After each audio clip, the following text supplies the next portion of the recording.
본 방송에서 제공하는 부동산 정보는 투자 판단에 대한 조언입니다. 방송에서 제공하는 부동산 물건의 가치, 가격 상승 및 가격 하락에 대해서는 방송사에서 보장하지 않습니다. 슈퍼스탁 발굴 프로젝트 글로벌 슈퍼스탁의 김민아입니다. 글로벌 경제의 신중론과 낙관론 사이의 의견 대립은 여전히 팽팽합니다. 어제 발표된 미국의 경제 지표는 낙관론에 손을 들어주는 모양새였는데요. 이 경제 지표들이 겉으로 보여주는 미국 경제는 여전히 튼튼했습니다. 하지만 이 미국 경제 지표들이 미처 보여주지 못한 그림자도 남아있는데요. 오늘의 글로벌 슈퍼스탁이 관련 이슈 분석을 해보고 유용한 전략을 제시해드리겠습니다. 저희 방송은요, 서울경제TV 홈페이지, 톡스타 홈페이지를 통해서 함께하실 수가 있습니다. cntv.co.kr, 톡스타.co.kr을 통해서 접속해보시기 바랍니다. 참고로 본 방송에서 제공하고 있는 정보는 투자 판단에 대한 조언일 뿐 주식의 가치나 수익률을 보장하고 있지 않습니다. 저희 서울경제TV는 자본시장법을 준수하여 일대일 투자 상담, 유사수신 행위, 무인가 영업행위, 불법 대외계정 홍보 및 가입 권유 등 모든 불법 사항들 엄중하게 금지하고 있습니다. 출발하기 이전에 시황 상황부터 알아봅니다. 네, 먼저 국내 증시로 가보겠습니다. 오늘장 코스피 지수는요, 상승 출발했지만 이내 상승폭을 모두 되돌려냈습니다. 현재는 0.85%대 하락하면서 2289선으로 이어가고 있습니다. 수급 동향도 함께 만나보겠습니다. 현재 코스피에서는요, 기관과 외국인이 모두 동반 매도 중입니다. 기관은 3거래일째 연속 매도 중이고요. 개인이 나홀로 순 매수가 들어오고 있습니다. 코스닥 지수도 함께 확인해 보겠습니다. 코스닥 지수는 화요일장 마감장에서 800선 밑으로 빠지기도 했는데요. 현재는 0.92%대 하락하면서 787포인트로 이어가고 있습니다. 수급 동향 역시 함께 체크해 보시죠. 현재 코스닥에서는요, 개인의 매수세가 들어오고 있습니다. 401억 원 정도 매수세가 들어오고 있고요. 외국인은 소량 매수 중입니다. 33억 원 매수가 들어오고 있습니다. 이렇게 국내 증시가 고전을 면치 못하고 있지만 미국 증시는 홀로 상승 중입니다. 해외 선물 지수 함께 만나보시죠. 현재 나스닥 지수는요, 0.35%대 밀리고 있습니다. 7,638선으로 이어가고 있습니다. S&P 500 지수는요, 현재 조금씩 조정을 받고 있는 모습입니다. 0.32%대 밀리고 있는데요. 2,922포인트로 이어갑니다. 달러 인덱스 체크해 보겠습니다. 미국의 경제 지표에 힘입어 달러는 역시 강세로 이어가고 있습니다. 현재는 0.31%대 상승하면서 96포인트 이어갑니다. 이어서 국제 금시세 확인해 보도록 하죠. 현재 골드는 조금 밀리는 모습입니다. 0.06%대 내리면서 1,202달러로 거래 중입니다. 마지막으로 크루드오일 살펴보겠습니다. 현재 미국의 이란에 대한 제재 우려가 다시금 불거지면서 글로벌 원유 공급에 대한 걱정이 다시금 나오고 있습니다. 0.39%대 하락 중인데요. 76달러로 거래 중입니다. 네, 이어서 9시 기준으로 암호화폐 시황 알아보겠습니다.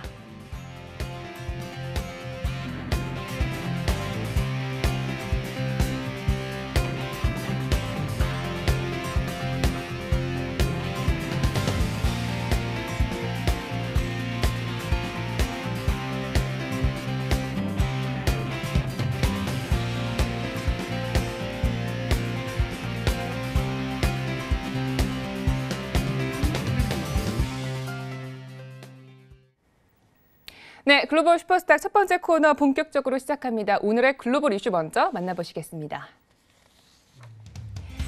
지난 2일 파월 의장의 연설을 통해 미국 경제가 역사적 호황기를 맞이하고 있다고 밝혔습니다.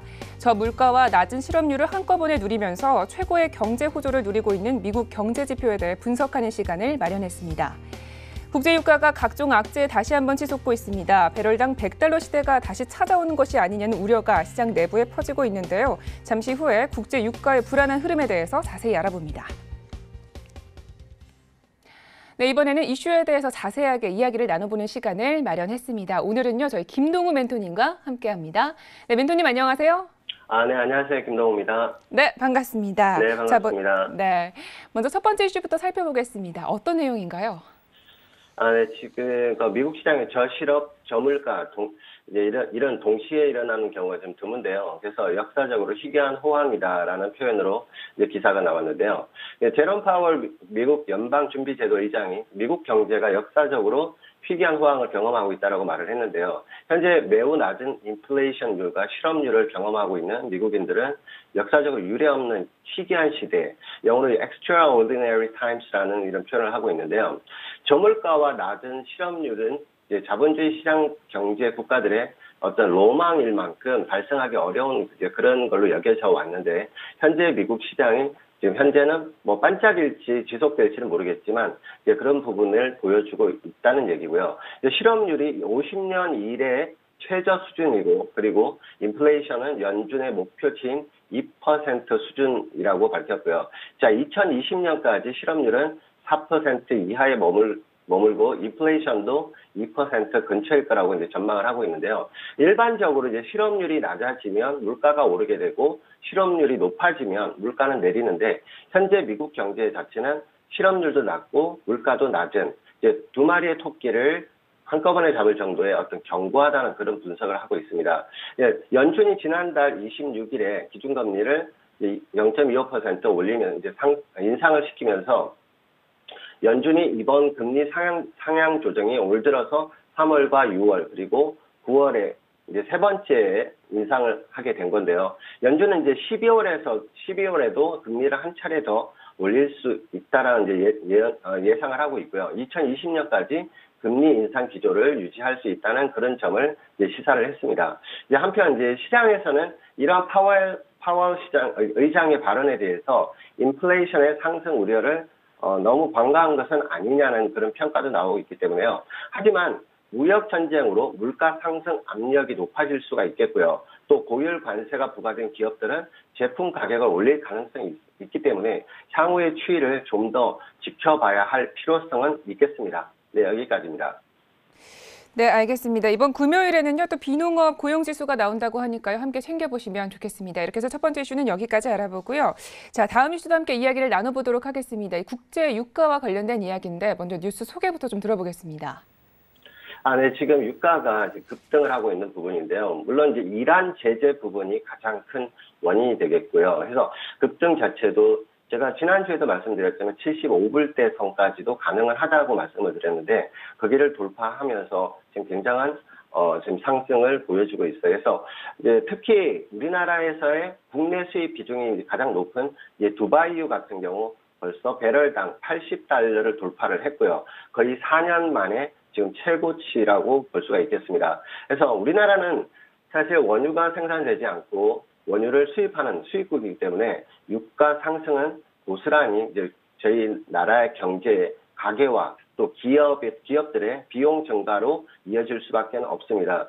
지금 가뜩이나 국내 경기 자체가 지금 하강 국면에 지금 있다는 그런 조짐이 좀 많이 나오고 있고요. 그런 이제 와중에 비용 상승은 또 물가 상승의 원인이 되기 때문에 그런 걱정스러운 마음이 많이 지금 가지게 되는 그런 상황입니다. 그래서 지난 2014년도 11월 달에 당시 이제 81.65달러까지를 기록한 이후에 지금 4년 만에 가장 높은 수준이고요. 유가는 사실 너무 내려도 문제가 되고 또 너무 올라도 문제가 되는 이제 그런 부분이기 때문에 고유가는 기업의 생산 부담을 높이고 또 가계는 소비에 또 부담이 되는 그런 또 단점이 있겠습니다. 그래서 원유를 수입하는 우리나라 입장에서는 특히 그럴 수밖에 없고요. 그렇다고 해서 또 저유가가 또 마냥 좋은 건 아니다라는 얘기죠. 유가 흐름은 수출과 밀접하게 관계가 되어 있기 때문에 또 유가가 큰 폭으로 하락하게 되면 수출 단가가 또 동시에 내려가는 그런 또 불합리한 부분도 있기 때문에 수출이 둔화되게 되면 부정적인 경제 효과가 나타날 수 있다는 얘기죠. 그래서 적정한 어떤 유가 수준을 50달러에서 60달러 선으로 지금 보고 있는데요. 이른바 그 스위스팟이라는 이제 그런 표현을 쓰는데요. 현재 80달러가 넘어가는 고유가는 사실 굉장한 경제적으로 부담이 되는 그런 부분이라고 볼 수가 있겠습니다. 그래서 문제는 이제 기름값이 추가적으로 상승할 수 있다는 이제 그런 우려감인데요. 최근에 이제 유가 급등세가 미국의 대이란 제재 영향이 가장 크겠고요. 또 다음 달에 이란의 원유나 석유 제품들에 대한 2단계 제재가 시행될 그런 예정이기 때문에 이로 인해서 공급 차질의 우려도 가중되고 있다는 얘기고요. 해서 추가적인 가격 상승 가능성도 있어서 경제에는 큰 부담이 될 수가 있겠고 향후 주식시장이라든지 모든 기업들에게도 큰 부담으로 남을 것 같아서 일단은 좀 더 상황을 지켜봐야 되겠지만 모든 여러 가지 부분들을 감안했을 때는 추가 상승 여력이 좀 더 남아있다고 보여집니다. 여기까지 하겠습니다. 네, 알겠습니다. 우리 멘토님도 말씀을 해주셨지만 이 고유가는 아무래도 실물 경제에 좀 악영향을 미칠 수가 있습니다.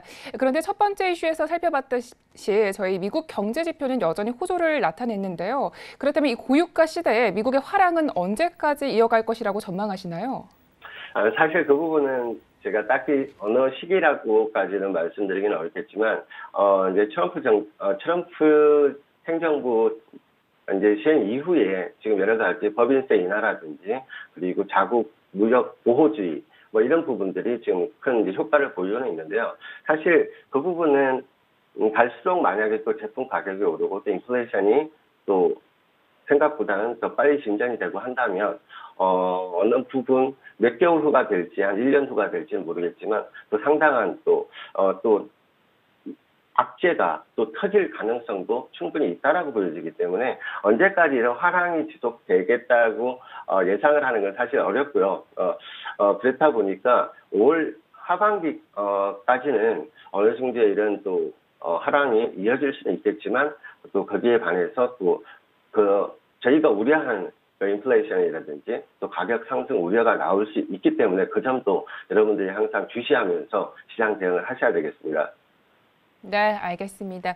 아직까지는 그래도 조심할 필요성이 있다는 부분까지 모두 짚어주셨습니다. 이렇게 해서 이슈 분석은 여기까지 마무리해보고요. 자, 본격적으로 매매 전략 시간으로 가보도록 하겠습니다. 현재 S&P 500 지수는요, 조금 밀리는 모양새인데요. 저희가 오늘장은 어떻게 대응해보면 좋을까요? 자, 미국, 중국 무역 전쟁은 지속되고 있는 이제 그런 부분이고요. 하지만 이제 미국과 멕시코 그리고 캐나다 협정이 예상외로 타결을 보면서 무역 분쟁에 대한 우려감이 완화되고 해서 S&P 같은 경우는 지난 9월 21일 날 2,947선까지 고가 찍은 이후에 조정세를 좀 받았지만 어저께 2,944.75까지의 직전 고점을 돌파하려는 시도까지는 보였지만 또 금리 인상이라든지 그리고 또 유로존의 어떤 문제들 그리고 이탈리아 예산안 문제들이 또 대두가 되면서 상승폭을 좀 제한하는 모습이 나오면서 지금 2,920선대에서 지금 횡보하는 그런 모습인데요. 사실 지금 하단에 2,907선 내외와 그리고 여기 2,907선 내외의 지지 여부는 꼭 확인을 하셔야 될 필요성이 있고요. 그리고 전고점에 2,947선을 다시 한번 돌파를 한다면 추가적인 상승은 또 나올 수가 있겠습니다. 하지만 지금 차트상으로 보면 상방과 하방이 이런 이슈들로 인해서 많이 흔들리는 변동성 장세가 지속되고 있기 때문에 하단에서의 매수와 그리고 상단에서의 매도 전략을 가지시고 중간 라인 내외에서는 되도록이면 매매 자제하시는 게 맞겠고요.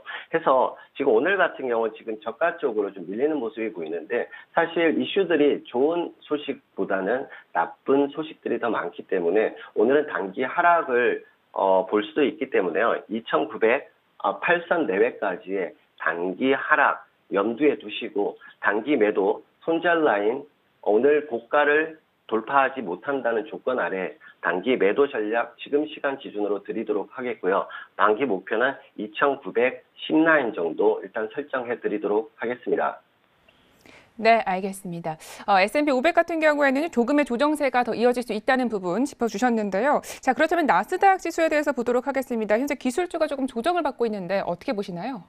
나스닥 같은 경우도 이제 10월 1일 날 7,728.75까지의 최고치를 형성한 이후에 나스닥 기술주들의 조정 여파와 그리고 이탈리아 예산안을 둘러싼 유로존의 또 불확실성으로 인한 투자 심리 악화가 진행이 되면서 단기 조정을 진행 중인데요. 어제도 상승을 7,700선을 돌파하는 모습까지 보였지만 장 후반에 좀 상승폭을 좀 줄이면서 현재 구간 7,635라인까지 지금 밀려있는 상황이고요. 그러다 보니까 지금 하단에 7,580선 내외의 지지 여부 꼭 확인을 하셔야 되겠고 정고점 7,728선을 향한 상승 부분도 염두에 두시고 대응할 필요성이 있겠습니다. 하지만 지금 나스닥 같은 경우도 마찬가지로 단기 변동성이 굉장히 크고요. 또 단기 변동성을 동반한 유동성 장세이기 때문에 기술적인 차트적 분석보다는 이슈들에 의한 장 흐름 그리고 투자 심리가 더 강하게 작용하고 있는 실정이기 때문에 어떤 차트적인 기술적 분석보다는 이슈에 의한 변동성 흐름에 염두를 두시고 오늘도 나스닥 같은 경우 7,651이 오늘 현재 고점인데요. 오늘 현재 고점을 저항을 전제로 한 단기 매도 전략 드리도록 하고요. 단기 하방은 7,600선까지 1차 목표가 설정해 드리도록 하겠고요. 그리고 손절 라인은 오늘 고가 7,651을 돌파할 시 손절 설정하시면 되겠습니다. 네, 알겠습니다. 상당히 구체적인 지수까지 모두 짚어주셨습니다. 자, 그렇다면 골드와 유로에 대해서도 짚어보도록 하겠습니다. 현재 골드는 좀 박스권 장세가 길어지는 것 같습니다. 네. 지난주에도 말씀드렸다시피 계속해서 골드가 상단을 치기 위해서는 1215 라인을 확실하게 돌파를 하고 추가적인 지지대를 만든다면 추가적인 상승 가능하다고 말씀드렸지만 지금 최근에도 지금 1212 라인에서 지금 저항을 받으면서 다시 한번 밀리는 모습인데요. 여전히 상승파는 진행 중입니다. 하지만 이제 이탈리아 예산안 우려감이 나오면서 1212선대까지 상승 이후에 이제 달러 인덱스가 또 장 막판에 상승을 하면서 조정을 받으면서 지금 현재 1200 라인대에서 움직이는 모습이고요. 해서 상승파는 진행 중이지만 유로존의 불안 그리고 달러 인덱스의 흐름에 따른 변동성이 지금 예상되는 구간이기 때문에 단기적으로 하단은 1200에서 1198 라인 이 구간의 지지 여부를 꼭 확인하셔야 되겠고요. 해서 1200에서 1198 라인에서는 1198 라인을 손절 라인으로 설정을 하시고 매수 대응 단기적으로 가능해 보이고요. 또 상단은 1215 라인대의 저항 및 돌파 여부 확인 필요합니다. 그래서 단기적으로 봤을 때는 단기 매도 쪽보다는 단기 매수 쪽에 좀 더 치중을 하시면서 대응하시면 수익 보시는데 좀 더 유리할 것으로 생각이 됩니다. 네, 알겠습니다. 자, 마지막으로 크루드 오일에 대해서 알아보도록 하겠습니다. 저희 이슈에서도 유가에 대해서 조금 다뤄봤는데요. 현재 굉장히 고평가되어 있는 상황입니다. 앞으로도 추가 상승세가 이어질지 자세한 이야기 들어볼게요. 네, 지금 오일 같은 경우는 오늘도 계속 언급을 드렸는데요. 이제 이란 제재 문제가 나오면서 공급 차질 우려가 나오고 또 수요일 날 원유 재고가 굉장히 큰 폭의 증가 발표가 나왔음에도 불구하고 급등 흐름이 이어지고 있다는 것은 그만큼 세력의 개입이 심화되고 있다는 얘기고요. 모든 이슈들에 의해서 장세가 크게 흔들리기도 하지만 그리고 어떤 이슈들에 의해서 영향을 받기도 하지만 어쨌든 수급에 의한 모든 종목은 수급에 의해서 움직이기 때문에 그런 강세를 지금 계속 유지를 하고 있다라고 보여지고요. 그래서 현재 상승 과열 구간에 있지만 일봉상으로는 현재 전고점을 돌파해서 신고가를 갱신을 하고 있는데요. 주봉으로 보시거나 월봉으로 보시면 지금 뉴스에도 나왔다시피 80달러는 기본적으로 지금 예상을 하고 있고요. 하지만 지금 단기적인 대응은 제가 봤을 때 78달러까지는 추가 상승 여력 남아있다라고 말씀드리고 싶고 78달러가 또 돌파가 된다면 충분히 80달러대까지도 충분히 나올 수 있다. 다만 단기 급등에 따른 또 되돌림 조정에 대한 대비를 꼭 하셔야 되기 때문에 상단에 78불 내외까지의 추가 상승 여력과 그리고 하단은 만약에 조정이 나온다면 75.30 내외까지 어떤 조정 구간 설정해 드리도록 하겠습니다. 하지만 지금 상승폭이 너무 크다 보니까 여러분들 대응하시는데 상당히 어려우실 텐데요. 그래서 단기 전략 드리자면 반등 시 매도 전략 괜찮아 보이고요. 그리고 만약에 조정이 나온다면 조정의 강도를 꼭 확인하시면서 손절 라인 20틱에서 25틱 정도 설정 꼭 하시고 대응하시면 유리해 보입니다. 여기까지 하겠습니다. 네, 알겠습니다. 추가적으로 유로에 대해서도 저희가 질문을 드리고 싶습니다. 7거래일째 음봉이 지속적으로 나오고 있는데요. 아직까지도 이탈리아의 재정 적자에 대한 우려가 남아있는 듯합니다. 저희는 어떻게 대응을 하면 좋을까요? 네, 사실 유로 같은 경우는 제가 계속 말씀드렸지만 상승파가 굉장히 순조롭게 잘 진행이 되고 있었는데요. 지금 이탈리아 예산안 문제가 나오면서 유로존의 어떤 불안감이 나오다 보니까 달러 인덱스도 급등과 급락을 지금 반복하는 그런 모습을 보이다가 어제 새벽장에 또 달러 인덱스가 급등을 하면서 유로존이 지금 많이 하락이 나왔는데요. 유로존 같은 경우 추가적인 하락이 좀 더 나올 수가 있어서 그래서 단기적으로 지난 8월 15일에 찍었던 1.1409의 저가 내외까지 만약에 지지 확인 들어갈 수 있겠고요. 해서 지금 침체 구간으로 접어들고는 있지만 여전히 하락파가 진행 중이기 때문에 이 점은 꼭 명심하시고 단기적으로 급락에 대한 반등 충분히 나올 수 있겠지만 충분한 어떤 매도짜리 저항 라인에서의 매도 전략이 조금 더 유리해 보인다.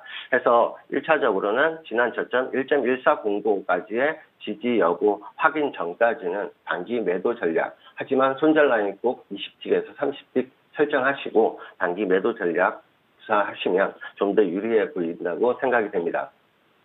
네, 알겠습니다. 이렇게 해서 글로벌 이슈 앤 가이드는 이야기 여기까지 듣도록 하겠습니다. 멘토님 오늘도 유용한 전략들 모두 감사합니다. 네, 감사합니다. 다음 주에 뵙겠습니다.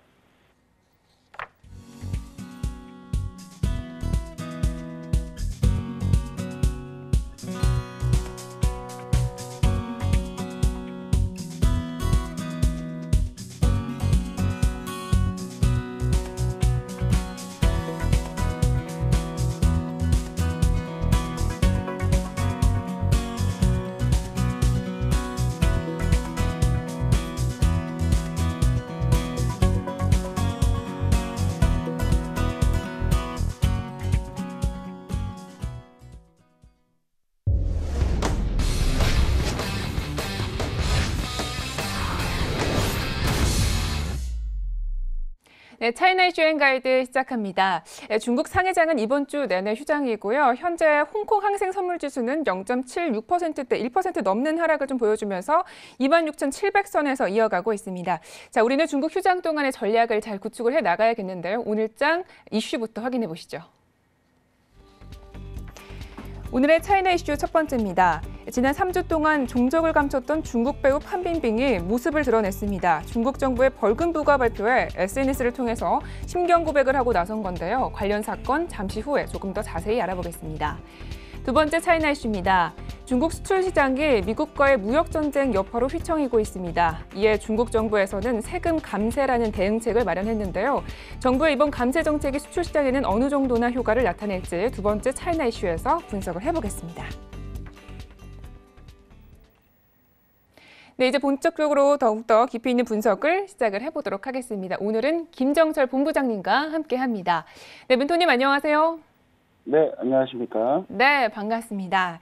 자, 함께 또 이슈 분석을 시작을 해봐야 될 텐데요. 일단 상해종합지수는 쉬었는데 다른 지수들은 어땠나요?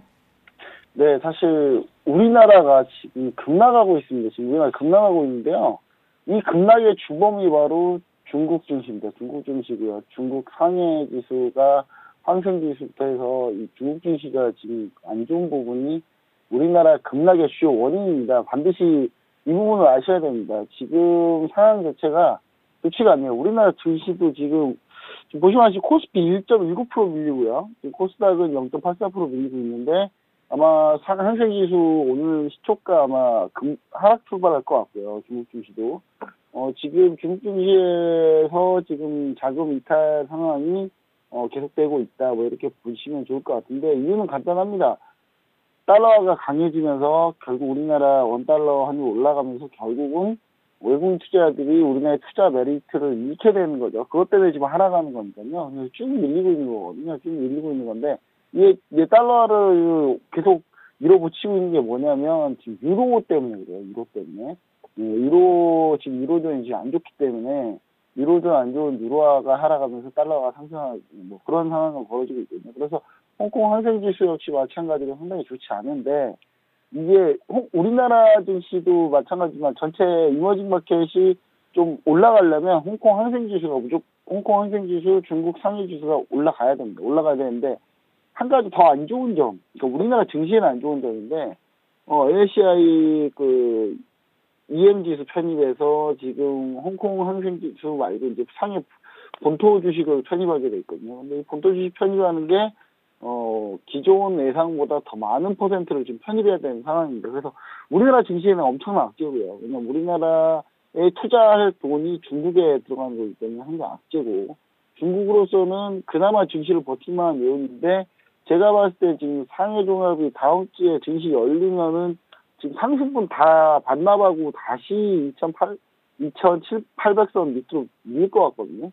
그러니까 그런 부분도 우리가 좀 생각을 해봐야 될 것 같고 전체적으로 중국 주식이 좋지 않다라는 부분을 우리가 감안하고 중국 주식 지금 접근해야 하는 게 맞다. 지금 어차피 후광통은 지금 거래가 안 됩니다. 왜냐하면 홍콩이든 상해 종합이든 단 한 군데만 휴장을 하더라도 후광통 종목은 거래가 안 되거든요. 그래서 지금 현재 거래를 못 할 텐데 이게 지금 증시가 지금 연휴 전에 증시가 좋았다 그래서 이게 분위기가 좋을 거라고 생각하시면 절대 안 되고 아마 다음 주 월요일부터 폭락할 가능성이 높기 때문에 이 부분에 우리 반드시 염두해야 된다. 반드시 이 부분 염두하시고 대응하셔야 된다. 저는 이렇게 좀 얘기 드리고 싶습니다. 현재 항공항공기술은 전일에는 이제 소폭 그나마 낙폭을 좀 줄였습니다. 낙폭을 좀 줄였기 때문에 약간은 긍정적인데 사실상 이 부분도 뭐 겨우겨우 버티고 있는 상황이거든요. 만약에 이거 어제 저점 깨지고요. 어제 저점 깨지고 항생지수가 26,345 이 라인 이탈하면 이때부터 급락이거든요. 급락인데 홍콩 항생지수가 급락하게 되면 어떤 부분이 또 문제냐면 중국에 직접 투자하고 있는 분들 둘째 치고라도 한국에 지금 현재 ELS 들어간 물량들이 아마 크게 문제가 될 가능성이 높습니다. 그러니까 한국에서 주로 ELS, 벤치마크, 아시아 증시를 benchmark로 천입하는 종목들이 대부분 벤치마크를 항생지수로 쓰거든요. 항생지수로 쓰는데 항생지수가 지금 추가 연저점 갱신해서 추가로 급락하면 여기서 ELS 전부 다 노가웃 될 가능성이 높거든요. 그러면은 전부 다 제가 봤을 때 베리어 건들기 시작하고 그러면 손실이 어마어마하게 나올 가능성이 높습니다. 우리나라에 지금 ELS 들어가시는 분들은 상당히 조심하셔야 되는 구간이다. 지금 상황을 반드시 촉각을 세우고 보셔야 되는 구간이다라고 저는 얘기드리고 싶습니다. 네, 알겠습니다. 현재 우리 멘토님의 말씀대로 코스피 지수는 1%가 넘는 급락을 보여주고 있습니다. 아무래도 글로벌 증시에 영향이 있으니까요. 보수적인 대응도 필요해 보입니다. 자, 본격적으로 이슈 분석부터 시작을 해보도록 하겠습니다. 먼저 첫 번째 이슈 내용부터 들어볼게요.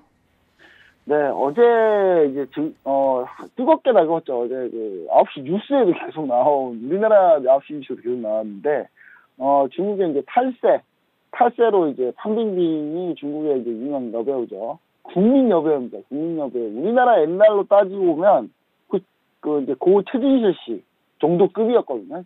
최전성기 때 그 정도 급의 이제 판빙빙이 900억대 벌금을 부과받았다는 그런 소식과 함께 제가 봤을 때는 뭐 미납 세금 포함하면 1,400억대 우리나라 돈도 판빙빙은 반성을 한다고 합니다만은 그런 판빙빙이 반성을 한다고 썼을지 누가 썼을지는 잘 모르겠다. 뭐 이런 뉴스가 현재 지금 나오고 있습니다. 네, 이전에도 우리 판빙빙 이슈에 대해서 다뤄주신 적이 있었는데요. 지난 석 달간 실종 중이었던 판빙빙에 대해서 중국 세무당국이 거의 9억 위안의 세금을 부과를 했다고 합니다. 이 내용은 국내 경제 채널에서 맨 먼저 소식을 알려왔었는데요. 관련 이야기에 대해서 조금 더 자세하게 들어볼까요? 네, 사실 저희 글로벌 슈퍼스타에서 이 판빙빙 이슈를 가장 우리나라 국내 경제 채널에서는 상황 최초로 제가 얘기를 드렸었는데 그때로 지금 판빙 관련 뉴스만 지금 저희가 3번 했거든요, 이슈를. 근데 지금 이게 어느 정도 지금 마무리가 되어가는 과정인 것 같습니다. 현재 중국 CCTV와 중화권 매체에 따르면 중국 세무총국하고 장수정 세무국 등이 이제 판빙빙 그리고 소속사 등의 벌금 5억 9,500만 위안, 우리나라 돈이 한 967억 정도 되고요. 미납세금 2억 8,800만 위안, 우리나라 돈으로 468억 정도 됩니다. 이걸 납부하라고 지금 이제 얘기했는데, 사실 좀 얘기를 좀 드리자면, 어제 이제 국내 공중파 뉴스에는 뭐 30억 정도 이중계약으로 받아놓고 세금만 1,400억을 냈다라는 그런 얘기를 보도를 했어요. 근데 아니 무슨 우리나라 공중파가 무슨 팩트 확인도 제대로 안 하고 뉴스를 내는지 모르겠습니다. 이게 한 편만 그런 거고요. 영화 한 편만. 지금까지 계속 이중계약을 해왔기 때문에 이제 규모는 사실 좀 있습니다. 있고 그 다음에 나머지 세금 수입을 좀 줄였다라는 부분을 좀 우리가 생각 감안해 보면 이게 결코 이제 벌금이 그렇게 뭐 엄청 과도하게 나온 건 아닙니다. 물론 탈세한 것보다는 더 많이 나온 건 사실입니다. 왜냐하면 중국 같은 경우는 이 부분에 대해 상당히 좀 민감했던 것 같고요. 판빈빙 이중계약을 통해 수익을 은닉했다는 게 이제 제목인데, 뭐 제발 우리나라 공주파 좀 뉴스 좀 제대로 냈으면 좋겠어요. 요즘에 뉴스 질이 좀 안 좋은 것 같아요. 그리고 탈세 전과가 없기 때문에 벌금을 기한내 납부하면 이제 형사처벌 면하게 됩니다. 이후 판빈빙이 이제 사과하고 반성한다라는 이제 SNS 사과문을 게재했는데, 이번 주 초에 이제 판빙 사건은 정리될 가능성이 좀 높습니다. 그렇지만 이제 어떤 교훈을 줬냐? 중국에서는 엄청나게 유명한 연예인, 국민 여배우라고, 국민 배우라고 하더라도 일부 재벌 2세부터 포함해서 절대로 피해갈 수 없다. 중국 정부에 한번 찍히면 그 누구도 피해갈 수 없다라는 걸 다시 한번 증명했고, 그 다음에 이 부분들이 조금 연예계 전반하고 일부 재벌 2세들로 그 조사가 확대될 것으로 좀 보여집니다. 네.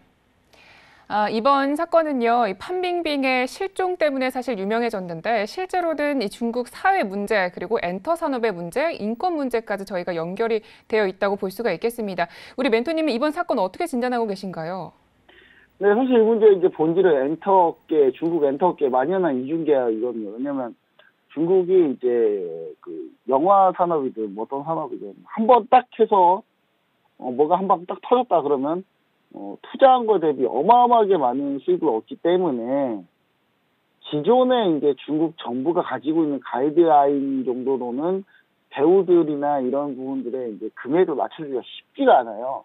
그러니까 이 배우들은 밖에 나가면 어마어마하게 버는데, 중국 영화에서 영화 한 편 찍는데 중국 문화 정서상 받는 그 출연료 정도 가지고는 사실 답이 안 나오거든요. 딴 데 두세 배를 받는데. 근데 이제 그런 부분들 때문에 이제 이중계약이 만연해 있었는데, 이 부분들에 대해서 이제 중국 정부가 전체적으로 좀 조사를 하겠다, 약간 이런 상황을 좀 보여주고 있고요. 엔터계 이제 만연한 이중계약도 있으면서 이제 사실 중국 엔터계 약간 좀 불투명하다라는 부분은 많이 있었는데, 사실 저희가 이제 화이브라더스라는 그 종목이 가장 직접적으로 연관이 되지 않습니까? 우리가 이제 어차피 이제 주식 코너이기 때문에, 증시 코너이기 때문에 증시 쪽으로 좀 연결을 해보자. 화이브라더스 같은 경우가 현재 심천에 상장되어 있는데요. 향후 우리나라 국민들은 거래를 못 합니다. 이거 후광통 종목이 아니기 때문에. 화이브라더스가 이제 빨리 저는 됐으면 좋겠는데 됐으면 큰일 날 뻔했어요. 급락을 했기 때문에 화이브라더스 거의 상장 폐지할 뻔했습니다. 근데 제가 봤을 때는 이 하이브라더스 같은 경우가 지금 상당히 대표적인 엔터주로 우리가 좀 보면 좋을 것 같고요. 하이브라더스는 또 국내에도 진출해 있습니다. 국내에도 진출해 있기 때문에 그 부분을 좀 보시면 좋을 것 같고, 그 다음에 이제 중국 그 고위 정치인 부패 스캔들하고 연관되어 있는지 여부가 이제 사실 중요한 건데, 사실 아직까지는 밝혀진 게 없습니다. 중국 정부에서 아직까지 뭐 밝힌 건 없는데, 사실 중국 정치인의 부패 스캔들, 그러니까 연예인들 중에 뭔가 부패 스캔들이 나왔다라고 하면 거의 중국은 100% 정치인하고 연결돼 있었거든요. 지금까지 한 번도 빠짐없이요. 근데 이번에는 정치 스캔들까지는 이제 연결되고 있지 않은 그런 상황입니다. 근데 주로 이제 권력 다툼할 때 이런 상황이 많이 발생했었는데, 대표적으로 예를 들면 예전에 보시라이 사건 제가 얘기 드렸죠. 보시라이 사건 얘기 드리면서 중국의 이제 그 유명 앵커 아나운서가 이제 갑자기 소리 소문 없이 사라진 그런 상황을 이제 주로 그때가 보시라이하고 시진핑하고 이렇게 후진타오 주석 때 이제 보시라이하고 이제 좀 이렇게 권력 다툼을 했던 그런 상황이었거든요. 그런 상황이 보았는데 지금은 이제 그런 상황은 아니지 않나라고 하지만 사실 이건 잘 모르는 일입니다. 잘 모르는 일이고요. 지금 현재 들리는 그냥 찌라시적인 이제 어디 이제 날라오는 이제 카더라 통신 같은 데 위주로 보면은 사실 이 판빙빙이 중국의 상하이방 쪽에 좀 라인이 있다라는 얘기가 있습니다. 중국 상하이방이면 예전에 장쩌민 주석 라인이고, 이 장쩌민 주석이 결국은 후진타오하고 이렇게 권력 다툼을 벌이다가 결국 둘 다 결국 무너지고, 후진타오의 뭐 청년당, 공청당도 무너지고, 결국 제3자였던 시진핑의 태자당이 결국 승기를 잡아서 중국 공산당 개파 전쟁에 승진을 했던 경우가 있었거든요. 그리고 사실 거의 후진타오의 공청당이 거의 다 승리를 거두고 있었는데 그때 하필 이제 중국 그 재벌 2세 그리고 중국의 고위공무원 아들이 페라리를 끌고 가다가 사고가 나가지고 그거 사건 하나가 딱 터지면서 결국 부패 스캔들하고 연결이 되면서 결국 무너졌거든요. 그러니까 이거 똑같은 상황이 벌어질 가능성이 좀 높았는데 제가 봤을 때는 결국은 이제 정치 스캔들까지 연결이 안 됐다. 그런 부분들을 이제 좀 우리가 언제 또 정치 스캔들 터져 나올지 몰라요. 그때 사실 시진핑 주석하고 그때 마지막에 상하이방하고 마지막에 퇴자당하고 그렇게 권력 다툼할 때 중국에서는 내부 쿠데타까지 일어날 뻔했거든요. 중국 군대하고 경찰력이 베이징에 집결해가지고 거의 쿠데타 직전까지 갈 뻔했고 사실 외신에서 거의 쿠데타 났다고 내전 났다고 했었는데 다행히 뭐 서로 약간 양보해가지고 잘 정리된 케이스인데 이 부분이 좀 상당히 좀 심한 그런 부분들이 좀 있다라는 부분 우리가 반드시 좀 알아야 될 것 같고요. 알겠습니다. 중국 내부에는 이제 부익부 빈익빈 상황들이 좀 많아서 이 부분들에 대해서 이제 언제든지 중국 당국에 따라서 희생이 나올 수 있다. 너네 아무 유명한 사람도 희생이 될 수 있다는 부분 다시 한번 상기시킨 것 같습니다. 네. 이번 소식은요, 단순한 연애 소식이 아니라요, 중국 내부의 문화 사정까지도 들여다볼 수 있는 소식으로 저희가 준비를 해봤습니다. 자, 이렇게 해서 첫 번째 이슈는 여기까지 다뤄보고요. 두 번째 이슈 바로 내용 소식부터 들어볼게요. 네, 이제 무역전쟁에서 이제 수출이 좀 휘청거리고 있습니다. 그래서 중국이 전자상거래에다가 좀 집중해서 수출 감세 조치를 좀 시행하면서 적극적으로 밀어붙이고 있다. 이렇게 좀 얘기를 드릴 수 있겠습니다. 네, 이 무역전쟁에서 미국의 피해에 대해서는 많이 알려졌었는데요. 중국의 피해는 상대적으로 덜 알려졌습니다만 굉장히 심각한 상황이라고 합니다. 이에 따라서 중국 정부가 1일부터 전격적으로 세금을 내리기 시작했는데 전반적인 내용에 대해서 알아볼게요. 네, 중국 정부가 주로 전자상거래에 대해서 이제 증시세, 우리가 따지면 부가가치세라고 할 수 있습니다. 소비세를 좀 면제를 했는데 중국 수출기업들 부담을 넣기 위한 수출 부양책입니다. 그래서 1일부터 전국 35개 종합시범구에 시행한 지 35개면은 거의 대부분입니다. 그냥 거의 대부분이라고 보시면 될 것 같고요. 이렇게 되면 중국 수출기업들은 세금이 면제되고 현재 가격에서 조금은 이제 할인이 좀 가능하다. 조금 가격을 좀 더 낮출 수 있다. 이렇게 좀 볼 수 있겠습니다. 이렇게 되면 이제 중국 제품을 만약에 미국에서 산다고 하면 예를 들면 $300짜리 물건이 있다면 세금, 증시세 30%, 그러니까 증시세 10%, 그래서 세금 한 $30 해가지고 $330에 미국이 중국에 부과한 관세 25% 추가하면 $70가 돼서 이제 $400에 판매를 해야 되거든요. 근데 과거에는 340에서 $350에 판매를 했습니다. 근데 지금 이제 $400에 판매를 해야 되는 상황인데 여기서 세금 $30가 빠지기 때문에 그래도 예전 판매 가격하고 약간은 비슷하게 팔 수 있다. 저는 약간 이렇게 보고 이제 중국에서 좀 조치를 취하는 것 같습니다. 네, 알겠습니다. 이번 세금 감면 정책이 기업들에게 좀 효과가 있겠으면 좋겠습니다. 자, 이렇게 해서 이슈 두 가지는 여기까지 알아보고요. 자, 본격적으로 매매 전략 시간으로 가보겠습니다. 오늘장 저희가 노려볼 종목은 어떤 종목일까요? 네, 어차피 오늘장은 못 넣어요. 어차피 오늘장은 후강통이 안 열리기 때문에 매매 주문이 아예 안 나가죠. 안 나가서 뭐 아무리 종목을 사고 싶어도 살 수가 없습니다. 일단 그래서 뭐 다음 주 월요일 전략입니다. 이것도 마찬가지로 제가 EBC럽을 다시 한번 가져나왔는데 중국 대표적인 유제품 기업이고 한류스타를 활용한 마케팅으로 유명한 회사입니다. 김수현 씨가 여기서 광고 모델을 했었죠. 그리고 중국 광명유업 지금 요즘에 새롭게 뜨고 있는 이 유제품 기업이 광명유업입니다. 광명유업인데 중국 광명유업하고 중국 몽우유, 원래 EBC로 하고 중국 몽우유가 양대 산맥이었거든요. 이와 함께 이제 시장의 주도 사업자인데 2017년 중국 우유 감상기로 인해서 수해 이후에 그때 수해가 어느 정도냐면 차트를 보시면은 2017년에 중국이 우유를 조금만 생산하면서 감상기가 있었습니다. 그래서 이때 정말 어마어마하게 올랐습니다. 이렇게 어마어마하게 올랐는데 차트 보시면은 중요한 거는 이제 그 뒤로 이제 수익도 빠졌죠. 우유가 다시 많이 오면서 유제품 하락하면서 많이 빠졌는데 사실 무역전쟁 여파도 지금 맞아가지고 결국 빠졌고요. 그래서 이제 주로 이제 여전히 근데 실적은 상당히 좋습니다. 중국이 이제 예를 한 명씩 낳다가 두 명씩 낳지 않습니까? 두 명씩 시작한 뒤로부터 유제품이 2배씩 팔리죠. 그래서 이제 주로 이제 내수 위주 종목이기도 하고 이 종목은 내수 종목입니다. 왜냐하면 중국 유제품 우리나라에서 먹지 않아요. 왜냐? 중국 음식을 잘 못 믿죠. 전 세계가. 중국 사람들만 먹는 겁니다. 우리나라는 절대 할 리가 없는 종목이죠. 일단 주로 내수 위주 종목인데 이제 무역전쟁 피해로 주가가 급락했는데 다시 반등할 수 있다. 우리가 1위 실업으로 지난번에 한 번 수익을 냈고 그리고 한 번 저희가 손실을 냈습니다. 손절을 당했는데 그 다음 세 번째 도전이고요. 세 번째 도전에서 반드시 수익을 얻기 위해서 보고 있는데 현재 보면 24.570을 매수가로 잡고요. 24.570 이라인입니다. 조금 올라왔는데 소폭 밀려야 되겠죠? 그리고 손절가는 22위안 잡아놓으시면 좋을 것 같습니다. 그리고 1차 목표가는 27.650을 1차 목표가로 잡아주시고요. 2차 목표가는 32.170 라인을 잡아주시면은 1위 실업 3번 도전해서 겨우 2승을 거둬야 되지 않겠습니까? 그래서 1위 실업을 다시 한번 도전해 보도록 하겠습니다. 네, 알겠습니다. 오늘의 기업은 1위 실업이었고요. 연휴 이후에 또 반등을 노려보도록 하겠습니다. 자, 이렇게 해서 글룹 차이나 슈엔 가이드는 여기까지 이야기 듣도록 하겠습니다. 멘토님 말씀 고맙습니다. 네, 감사합니다.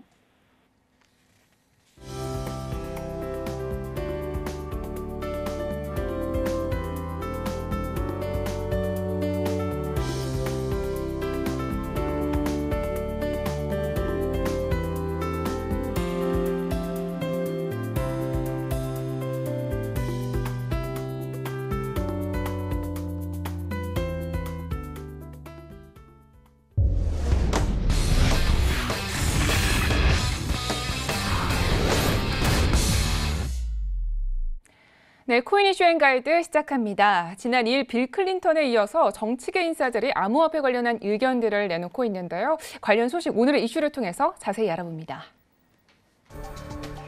첫 번째 코인 이슈입니다. 지난 2일 국회가 블록체인 관련 세미나를 개최하고 블록체인 산업에 대한 심도 깊은 토론을 이어갔습니다. 어떤 내용의 논의가 오갔고 이와 관련해 정부에서는 어떤 입장을 보일지 무척 궁금한데요. 잠시 후에 자세히 소식을 알아보겠습니다. 두 번째 이슈입니다. 이스라엘을 세계 최고 수준의 창업 국가로 만든 에후드 올메르트 전 이스라엘 국무총리가 블록체인 관련 행사 참석을 위해 한국을 방문합니다. 이에 업계 내에서는 큰 관심을 보이고 있는데요. 이스라엘 전 총리의 방문이 주목받는 이유는 무엇인지 두 번째 코인 이슈에서 알아봅니다.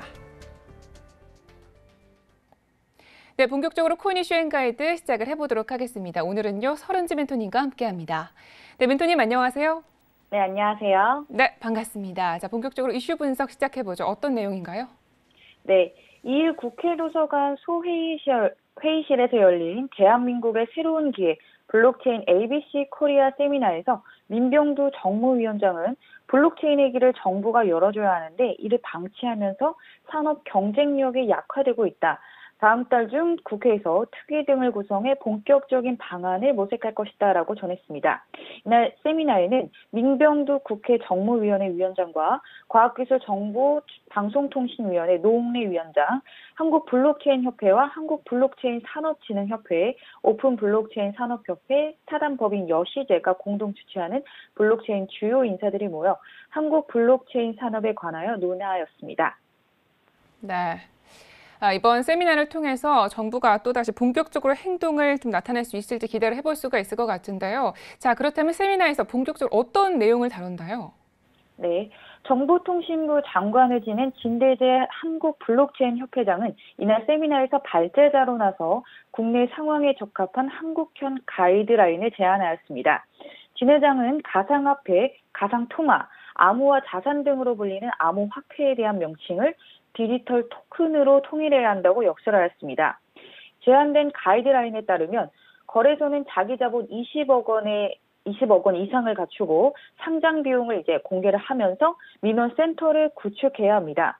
실명 계좌 발급 대상 거래소를 확대하고 등록 신청 자격을 만들어야 한다는 조건도 제시됐습니다. 진 회장은 이를 통해 토큰 거래 시장의 투기성과 사익성을 근절할 수 있다고 말하였으며 가이드라인에 따른 자율 규제를 민간 기관에 위촉하고 금융당국과 업계가 긴밀히 소통해야 할 것이다 라고 밝혔습니다. 김열매 하나투자증권연구원은 골드만삭스가 투자한 암호화폐 기업 서클이 3조 원의 가치를 넘어가고 있지만 금융당국의 눈치를 보며 투자를 꺼리고 있다며 긍정적인 가이드라인을 만들기 위해서는 금융 전문가들의 참여가 필요하다고 덧붙였습니다. 그러니까 업계와 그리고 정계에서 노력이 다각적으로 이루어지고 있는데요. 자, 그렇다면 이제부터 적극적인 정부의 입장을 들어볼 수가 있을까요? 사실 정부의 기조 변화 가능성은 아직 미지수이긴 합니다.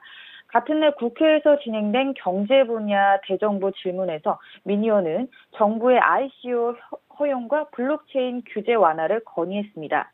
하지만 최종국 금융위원장은 이에 대해 ICO가 아직 일반적이지 않은 것으로 알고 있으며 어떤 효과와 부작용이 있는지 조사 중이라는 원론적인 답변만 내놓은 상태입니다.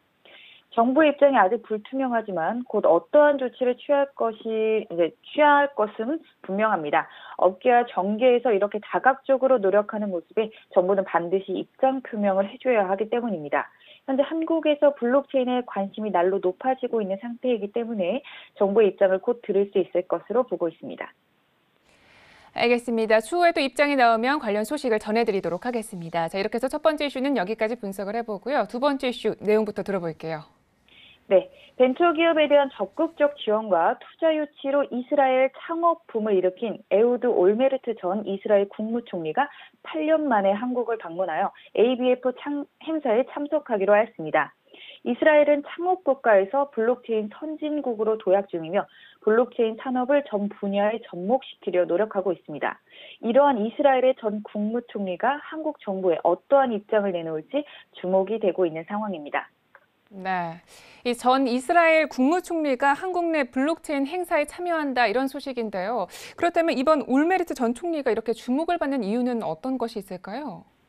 올메르트 전 총리는 지난 2012년 조선일보와 TV조선이 주최한 제3회 아시안 리더십 컨퍼런스 이후 8년 만에 한국을 방문하여 창업 국가의 스타트업과 블록체인 사업에 대해 기조 강연을 하게 됩니다. 올메르트 전 총리는 총리 시절에 다른 나라를 방문할 때마다 이스라엘 기업인과 다른 국가의 CEO를 직접 연결해 주는 것으로 유명했습니다. 해외 자본을 유치하고 사업을 확장하기 위해선 정부의 지원이 절대적으로 필요하다는 것을 알기 때문입니다. 이스라엘은 사이버 보안, 안보, 반도체, 수자본 기술 분야에서도 선도주자로 꼽히지만 블록체인 분야에서도 강자입니다. 바로 올메르트 전 총리가 이스라엘을 창업국가, 하이테크 국가로 만든 인물입니다. 그렇다면 이 총리가 이스라엘 경제를 얼마나 끌어올렸는지가 궁금한데요. 규모가 어떻게 되나요? 이스라엘 블록체인 산업은 성장세가 뚜렷합니다. 강력한 정보기술, 스타트업에 대한 전폭적인 지원을 기반으로 신사업의 블록체인 기술을 접목하고 있습니다. 포브스는 이스라엘의 높은 기술적 채택과 특허 출원, 그리고 블록체인 기술에 대한 적극적인 수용 움직임 등을 이유로 세계에서 가장 혁신적인 경제 10위로 꼽기도 하였습니다. 지난 1월 이스라엘 시장조사 업체인 IVC 리서치 센터에 의하면 지난해 이스라엘 기반 기업 10곳은 ICO를 통해 4억 8천만 달러가 넘는 자금을 모았으며 이 금액은 글로벌 ICO 모금액 37억 달러의 12.9%나 된다고 합니다. 지난해 가장 많은 자금을 조달한 시린랩스는 블록체인 기반의 스마트폰으로 약 1억 5,800만 달러를 유치하였습니다. 시린 운영체제를 개발하고 이를 탑재한 스마트폰 핀니도 공개하였습니다. 블록체인 기반의 애플리케이션은 물론 암호화폐 채굴도 가능한 모델입니다. SRN 토큰을 통해 하드웨어 기기를 통한 각종 증명도 지원합니다. ICO 이후 1년도 안 됐지만 실제 제품 서비스를 구현해냈습니다. 그리고 핀테크, 보안, 미디어 등 다방면에서 블록체인을 빠르게 도입하는 추세입니다. 이스라엘 기반의 비영리 단체인 스타트업 네이션 센터에 따르면 지난해 이스라엘의 블록체인 기술 벤처기업 수는 60개로 2016년 38개에 비해 60%가량 늘어난 수치입니다. 또 지난해 이스라엘에서 진행한 ICO는 17건으로 블록체인 산업 육성에 적극적입니다. 탈중앙화 거래소의 롤모델로 꼽히는 방코르도 이스라엘에서 시작됐습니다. 네, 이스라엘은 적극적으로 이 블록체인 산업을 받아들이고 있는 것 같은데요. 과연 실생활에서의 사용 용도는 어느 정도나 될까요?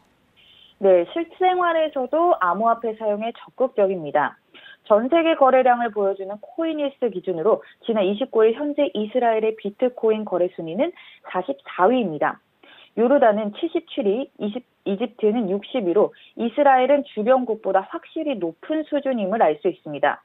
지난해 국제 법적 수도인 텔아비브에서만 4개의 암호화폐 ATM 기기가 설치됐으며 ATM 기기를 통해 이스라엘 법정화폐 세켈도 비트코인을 사거나 팔 수 있습니다. 암호화폐에 대한 관심도 높습니다. 비트코인을 선호하는 1만 명이 모인 모임은 세계에서 두 번째로 큽니다.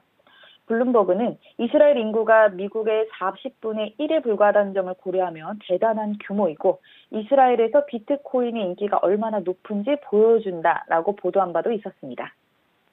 네, 알겠습니다. 이렇게 해서 코인 이슈는 여기까지 분석을 들어보도록 하겠습니다. 네, 멘토님 오늘도 수고해 주셔서 감사합니다. 네, 감사합니다. 네, 오늘도 저희 글로벌 슈퍼스탁은 해외 선물과 중국 주식 그리고 암호화폐까지 전 세계를 대상으로 유망 투자 종목 발굴하기 위해서 열심히 달려왔습니다. 참고로 본 방송에서 제공하고 있는 정보는 투자 판단에 대한 조언일 뿐 주식의 가치나 수익률을 보장하고 있지 않습니다. 저희 설국지TV는 자본시장법을 준수하여 일대일 투자 상담, 유사수신 행위, 무인가 영업행위, 불법 대여기 정보 및 가입 권유 등 모든 불법 사항들 엄중하게 금지하고 있습니다. 오늘 오후에는 이미 미국 노동부에서 발표하는 신규 실업수당 청구 건수가 나온다고 합니다. 이슈 꼭 챙겨가시고요. 저희는 내일 더욱 풍부한 이야기로 찾아뵙도록 하겠습니다. 함께해 주신 여러분 고맙습니다.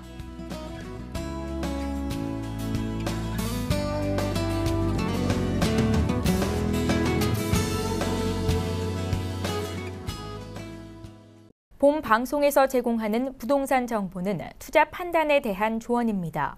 방송에서 제공하는 부동산 물건의 가치, 가격 상승 및 가격 하락에 대해서는 방송사에서 보장하지 않습니다.